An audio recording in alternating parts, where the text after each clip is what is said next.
Alright, so I got my screwdriver. So here's my screwdriver, a plus head screwdriver. It looks like a Phillips, but it's not. This is a Japanese industrial standard screwdriver. The geometry is a little bit different than a Phillips. And these are see if I can get a better view. Not sure you guys can see that or not. Let's see. So if you look here on the screw head, you see on one corner right there, there's a little dimple right there on that screw head right there. That tells you that this head here is a JIS standard and not a Phillips. So if you use a Phillips on this, you basically over time you'll strip this head because the geometry is different. So you should get a proper JIS screwdriver, and you get this on Amazon. This is a let's see, what brand is this? Shoot, it's rubbed out. It's neither this is neither a Hosan or a Vessel. Hosan or Vessel. So you look that up on Amazon.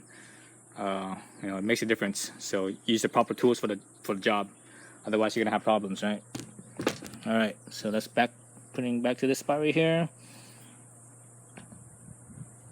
All right. So I need to tighten down the mounting bolts first.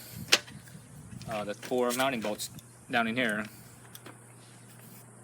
first before I, tighten anything else down. Again, that's with 5mm.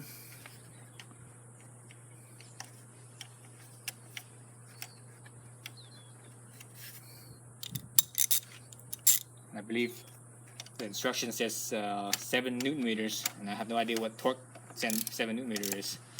I always do things by feel, so you have a good feel for these things. That takes experience,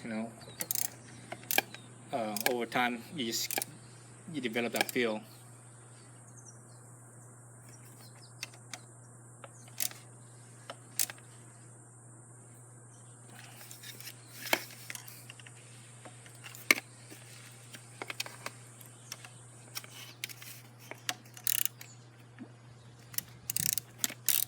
Oops.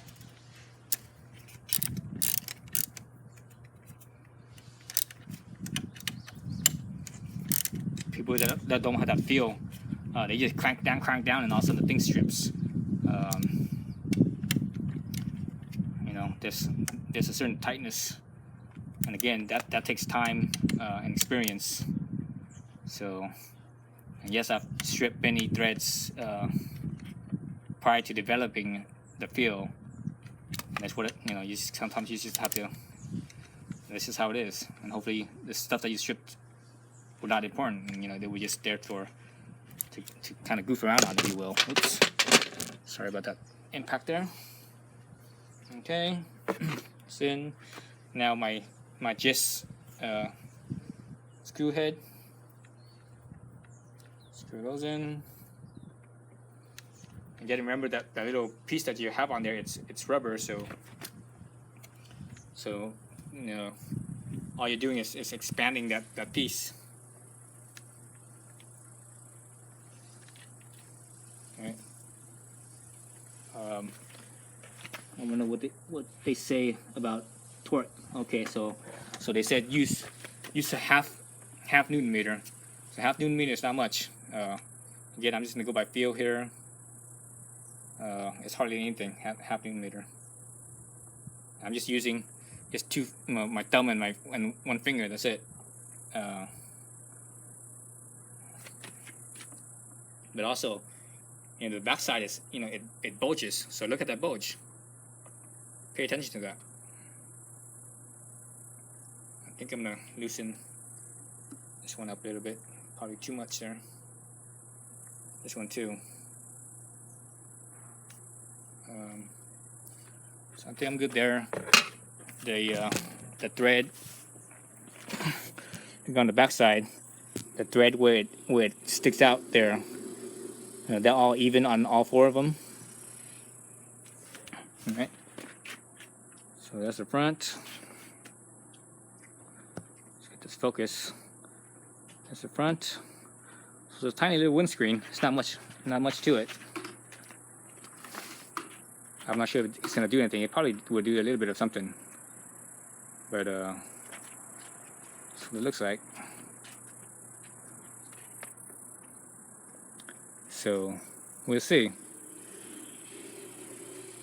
I mean, even without the windscreen, the bike was fine. Surprisingly, it wasn't that noisy and that windy. Because I'm, I guess I'm used to having standards. I always have standards. I don't, I've never had a bike with fairings and such before. So, all right. So that's the windscreen. I'm gonna stop the video here, and the next video I'm gonna make is to how to put the headlight back together.